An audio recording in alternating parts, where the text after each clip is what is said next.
Tällä videolla käydään läpi 5 erittäin vaarallista paikkaa ympäri maailmaa, joissa sä et todellakaan halua käydä. Joten kaiva popparit esiin ja ota hyvä asento, sillä nyt hypätään ensimmäisen paikan pariin. 5. sijalla on Brasilian rannikolla sijaitseva Ilha da Queimada Grande-niminen saari, joka tunnetaan paremmin Snake Islandina.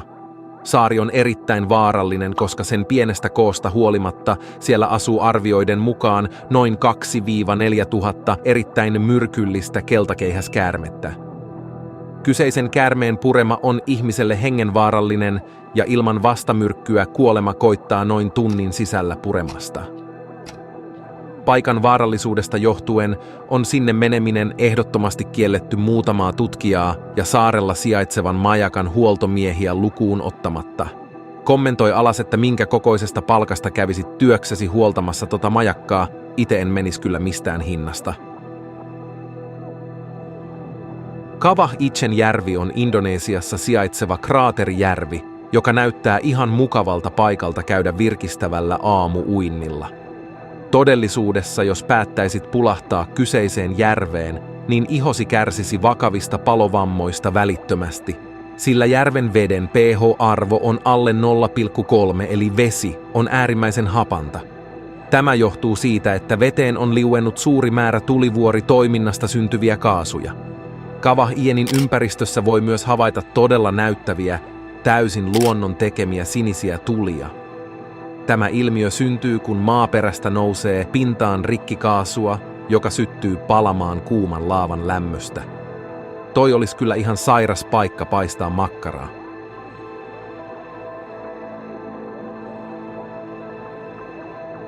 Pohjois-Sentinel on Intian valtion omistama saari, joka sijaitsee Bengalinlahdella. Se on pyöreän muotoinen ja noin 7–8 kilometrin levyinen halkaisijaltaan. Kyseinen saari ei itsessään ole vaarallinen, mutta siellä asuva alkuperäiskansa puolestaan on. Nimittäin saarella asuu arvioiden mukaan noin 39–400 sentineliä, jotka ovat todella väkivaltaisia saarelle saapuvia ulkopuolisia kohtaan. Tästä johtuen Intian hallitus on asettanut kiellon, jonka mukaan saarta ei saa mennä 5 kilometriä lähemmäksi. Historian saatossa ihmiset ovat kuitenkin koittaneet tehdä kontaktia saaren asukkaisiin heikolla menestyksellä, joista viimeisin kerta oli vuonna 2018. Tällöin yhdysvaltalainen lähetyssaarnaaja John Allen Chaun yritti mennä saarelle levittämään tietoisuutta kristinuskosta, mutta sen sijaan hän päätyi tapetuksi ja haudatuksi heimon toimesta.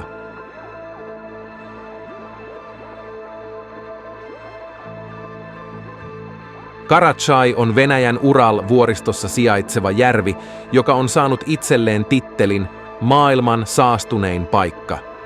Järven saastuneisuus johtuu siitä, kun 1950-luvulla Neuvostoliitto käytti sitä kaatopaikkana radioaktiivisille jätteille, joita syntyi läheisessä majakin ydinlaitoksessa. Tänäkin päivänä Karachay on hengenvaarallinen, sillä järven radioaktiivisimmissa kohdissa on saatu mittaustuloksiksi jopa 600 röntgeniä tunnissa.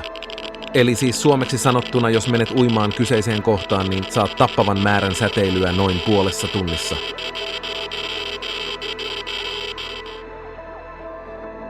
Ensimmäisellä sijalla ja aivan syystäkin on Vantaa. Se on nimittäin maailman vaarallisin paikka, sillä se on täynnä roadmaneja sekä spurguja. Et voi koskaan tietää, milloin jompikumpi näistä hyökkää kimppuusi.